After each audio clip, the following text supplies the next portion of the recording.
everyone to part 5, Automate Daily Predictions.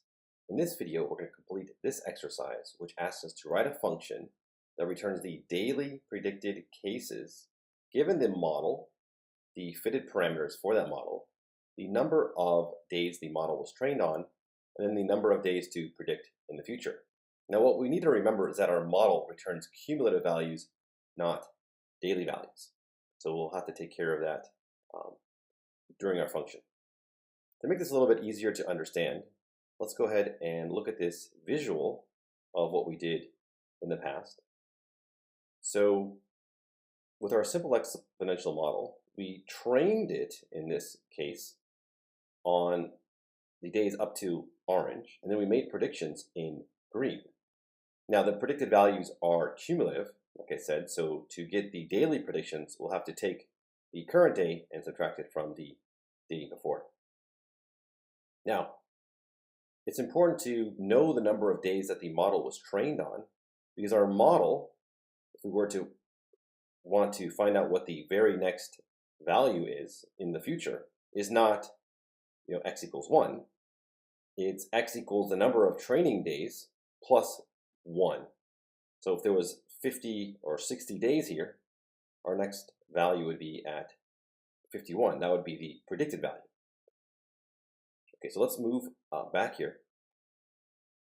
So what we're going to do here is we need to find the values to pass into our model.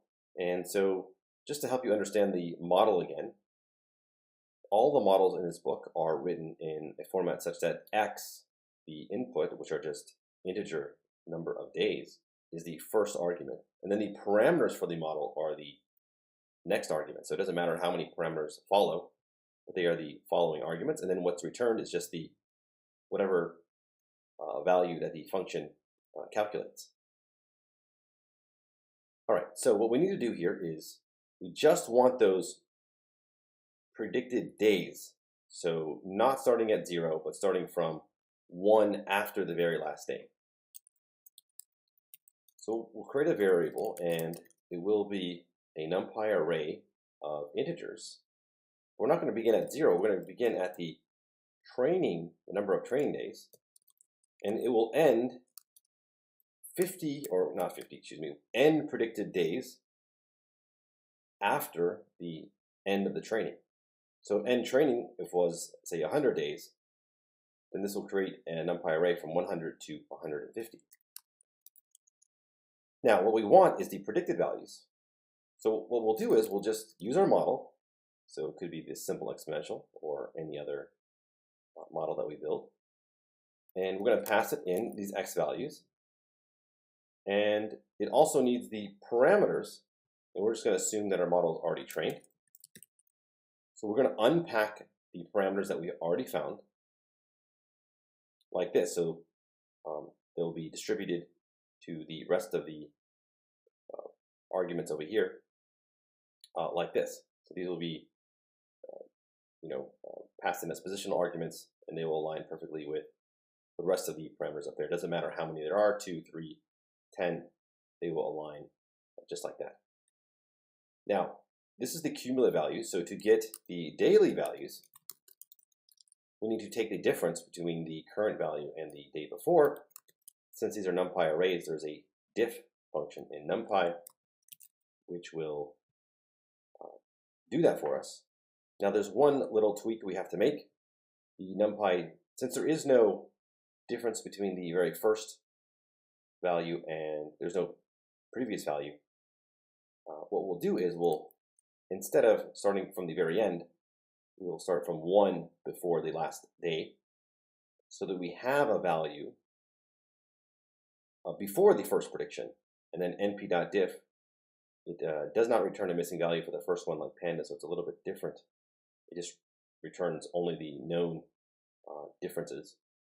So if you have an array of 100 and you call np.diff, you'll get 99 values returned. So this will help us get that very first one correct. And this is the daily, and then all we have to do is return this,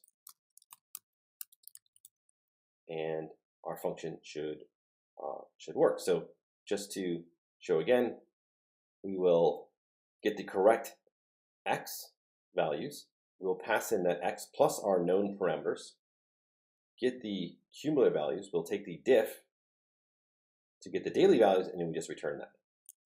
Let's execute this.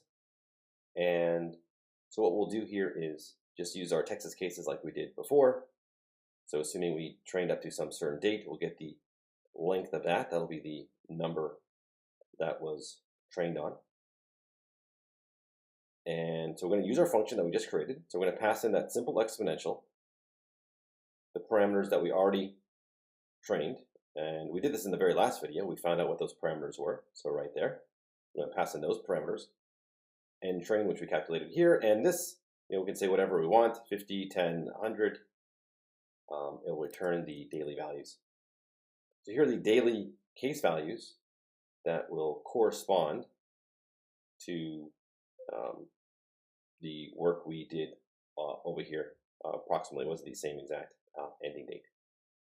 But that's how you get that's how we automate the daily predicted values.